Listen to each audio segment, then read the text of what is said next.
Hi everyone, I'm Lubomira and thank you for joining me. If you're visiting for the first time, welcome to my channel, and if you are returning, it's wonderful to have you back. I really appreciate your support. Here on this channel, I show you how I combine various card making techniques with elements made with the Cricut. Now, if you don't have a Cricut, that's okay. There are many ways of substituting the things I make with products that you may have in your stash.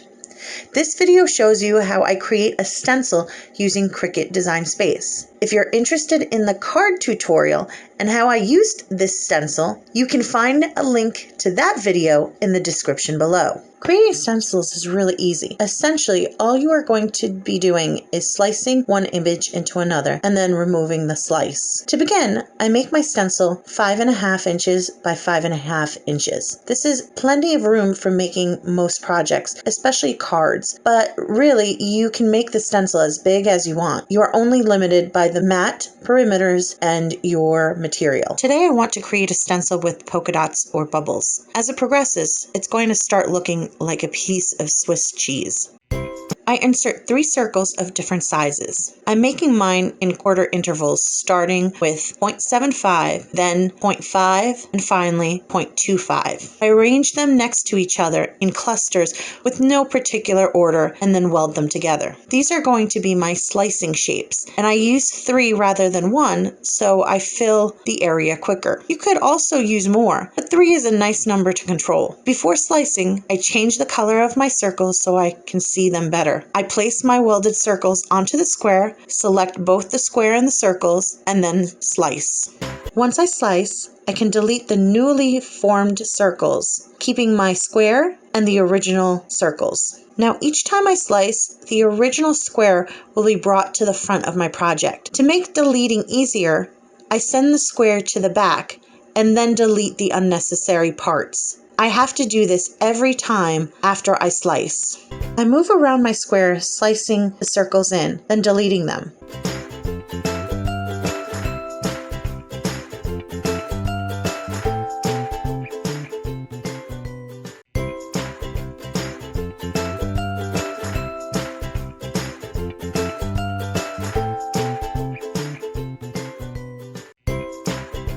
I rotate the circles to find better fits around the already sliced spaces.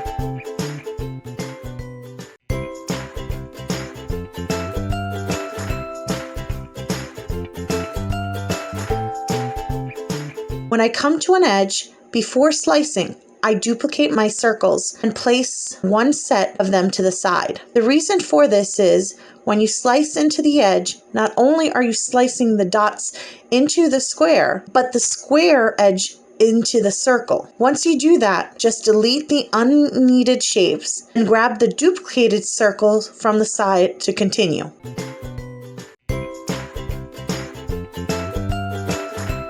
Each time you come to an edge, you're going to have to duplicate a set of circles.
Once your square is completely filled with dots, you can add smaller slices into the spaces between.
To finish the stencil, I'm going to place a border around the edge to connect any particular piece that may not be attached if we were to send it to the machine as is. To do this, I insert 2 squares, one the same size as the original 5.5 by 5.5, and the other 1/4 inch smaller, 5.25 by 5.25 inches. The goal is to make a frame. Select the squares and align them so that they are centered, then slice them together and delete the middle to reveal a thin frame. Take that frame and select both the frame and your sliced square. Using the alignment tool, line them up in the center. When they are centered, weld them together and you have a completed stencil. All you have to do is send it to your machine and have it cut. And that's it. We have a stencil. Hope to see you next time. Bye.